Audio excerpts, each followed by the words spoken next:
No effects of malnutrition के माल nutrition जो है इसके इफ़ेक्ट्स क्या होते हैं। अब माल न्यूट्रिशन जो है ये इसमें जो डिजीज़ आती हैं बहुत से उनके इफ़ेक्ट्स होते हैं। हमारी जो प्रॉपर डाइट ना होने की वजह से इस जो इफ़ेक्ट्स कोज होते हैं उनमें सबसे पहले हमारे पास आता है स्टारवेशन की अगर हम बात करें तो इसमें रिडक्शन हो जाती है एनर्जी या न्यूट्रिएंट्स वगैरह की बहुत ज़्यादा रिडक्शन हो जाती है, यानी कमी हो जाती है। बॉडी में न्यूट्रिशन की बहुत कमी हो जाती है या न्यूट्रिएंट्स वगैरह की न्यूट्रिएंट्स की कमी बहुत ज़्यादा होने की वजह से हमारी बॉडी में जो बहुत से ऑर्गन्स होते हैं मेन ऑर्गन्स उनको बहुत ज़्यादा इसका इफेक्ट होता है। और ये बहुत हॉरिबल डिजीज़ है, ऑल ओवर द वर्ल्ड इसको समझा जाता है। बहुत सी डेथ्स जो होती हैं, मेनली जो डेथ्स होती हैं वो स्टारवेशन की वजह से होती हैं कि न्यूट्रिएंट्स की बहुत ज़्यादा कमी हो जाती है हमारी बॉडी के अंदर।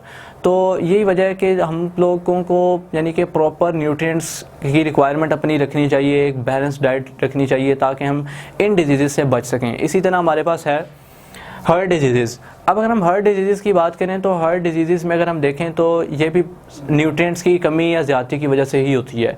लाइक अगर हम बात करें तो हम अपनी बॉडी में लिपिड्स की कंसंट्रेशन कुछ ऐसी फूड्स खाते हैं ऑयली जिसमें लिपिड्स की या ऑयल्स की कंसंट्रेशन बहुत हाई होती है। तो वो होता ही है कि लिपिड से या फिर आगे हमारी बॉडी में कोलेस्ट्रॉल बनता है और वो कोलेस्ट्रॉल जो है वो हार्ट में जो वेन्स या आर्टरीज वगैरह होती हैं उनमें जाकर डिपॉजिट हो जाता है और एक प्लॉक मटीरियल बनाता है। वो प्लॉक मटीरियल जब हमारी आर्टरीज में जम जाता है तो फिर हमारी आर्टरीज को ब्लॉक करता है। जब आर्टरीज ब्लॉक हो जाती हैं तो फिर उससे हार्ट डिजीज़ के चांसेस या हार्ट अटैक के चांसेस बढ़ जाते हैं। इस तरह नेक्स्ट हमारे पास है कॉन्स्टिपेशन जो है ये यानी कब्ज़ वगैरह को बोलते हैं। तो इसमें ये होता है कि हमारी बॉडी में एब्जॉर्प्शन जो होती है वाटर की वो बहुत ज़्यादा जो है वो होनी शुरू हो जाती है, यानी कि वाटर बहुत ज़्यादा जज्ब होना शुरू हो जाता है। अब होता है इस तरह से है, एक तरफ होती है डिहाइड्रेशन यानी कि रिमूवल ऑफ वाटर। तो ये भी सेम उसी तरह है कि हमारी बॉडी में एब्जॉर्प्शन ऑफ वाटर बहुत ज़्यादा बढ़ जाती है। हम इतना पानी नहीं यूज़ करते क्योंकि एटलीस्ट एक नॉर्मल रेट के मुताबिक एक ह्यूमन अडल्ट को तकरीबन 2 लीटर यानी 2 लीटर वाटर जो है वो पर डे के लिहाज से लेना चाहिए। तो हम इतनी वाटर की रिक्वायरमेंट लेते नहीं हैं, तो फिर होता यह है कि हमारी बॉडी में जो वाटर होता है वो अब्जॉर्ब होता रहता है, जिसके नतीजे में फिर डिफरेंट किस्म की जो डिजीज़ हैं वो सामने आ जाती हैं। इसी तरह हमारे पास है ओबेसिटी बोलते हैं मोटापे को। लाइक कुछ लोग ऐसे होते हैं जो फूड्स वगैरह लेते हैं ज़्यादातर, लाइक फास्ट फूड वगैरह। तो फास्ट फूड में यही होता है कि फैट्स, लिपिड्स वगैरह, ऑयल्स की बहुत ज़्यादा हाई कंसंट्रेशन होती है एज़ कम्पेयर टू कार्बोहाइड्रेट्स, क्योंकि कार्बोहाइड्रेट्स उनमें नहीं होते, ज़्यादा तौर पर लिपिड्स वगैरह ऑयली प्रोडक्ट्स होती हैं वो। तो उससे फिर ये होता है कि जो लिपिड्स होती हैं उसकी सतह बढ़ती है हमारी बॉडी में।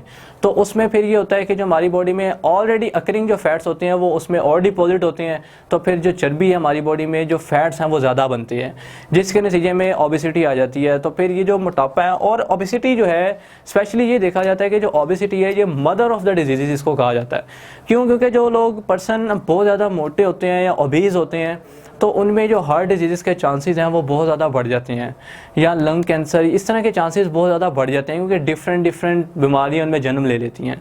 तो यही है। और जो डायबिटीज़ है वो भी, लाइक डायबिटीज़ टाइप 2 जो है वो भी ओबेसिटी पर्सन यानी जो ओबीज होते हैं, बहुत मोटे होते हैं, उनमें भी चांसेस होते हैं डायबिटीज़ टाइप 2 के। Okay, thanks. Famines the major cause of malnutrition के न्यूट्रिएंट्स की कमी का जो बायस बनते हैं वो फेमाइंस बहुत ज़्यादा होते हैं। फेमाइंस जो है वो बहुत ज़्यादा आते रहते हैं, अक्सर आते रहते हैं ऑल ओवर द वर्ल्ड, यानी कि डिफरेंट कंट्रीज़ में डिफरेंट फेमाइंस आ चुके हैं और अब भी आ रहे हैं।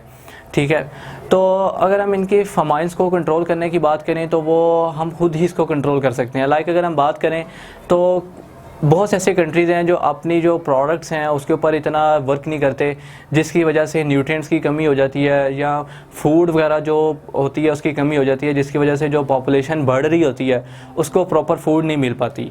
तो जब पॉपुलेशन बढ़ती जा रही है और फूड प्रॉपरली नहीं मिल रही तो इसको फेमाइन ही बोलते हैं, कहत जो होता है। अब ये आता किस वजह से है कि अगर हम इसकी बात करें तो हमारे पास ड्राफ्ट, यानी कि ड्राफ्ट जो है, अगर इस कंडीशन की बात करें तो ड्राफ्ट इस तरह से अक्सर होता है कि बाज़ का इस तरह होता है कि कई साल कुछ ऐसे इलाके होते हैं जहाँ पे कई साल बारिश नहीं होती। तो जब ये सिचुएशन आ जाती है कि कई साल जहाँ पे बारिश नहीं होती, वहाँ पे ये होता है कि जो फसलें, खेत वगैरह होते हैं वो बिल्कुल ही यानी कि तबाह और बर्बाद हो जाते हैं। अब वो बंजर हो जाते हैं बिल्कुल ही, उन पर कोई फूड या ऐसी कोई फसल जो है वो फिर ग्रो नहीं करती।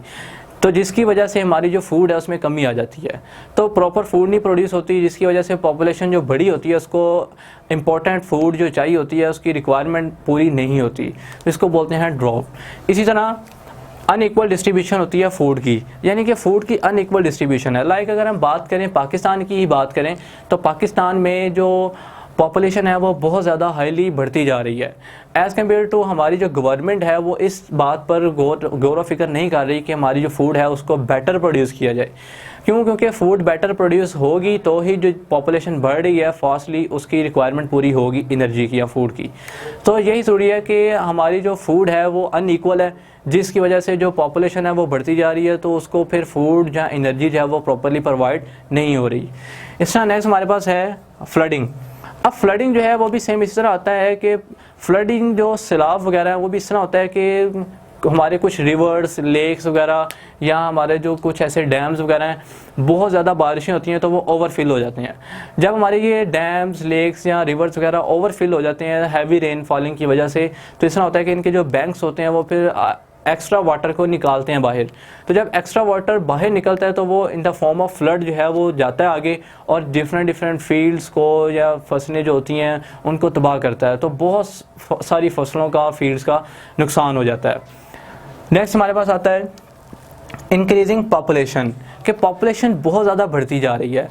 पॉपुलेशन अब ये बहुत ज़रूरी होता है कि जो बढ़ती हुई पॉपुलेशन है उसको किस तरह उसकी जो फूड की रिक्वायरमेंट है उसको पूरा करना है। तो ये एक बहुत नेसेसरी जो वर्क होता है ये परफॉर्म किया जाता है।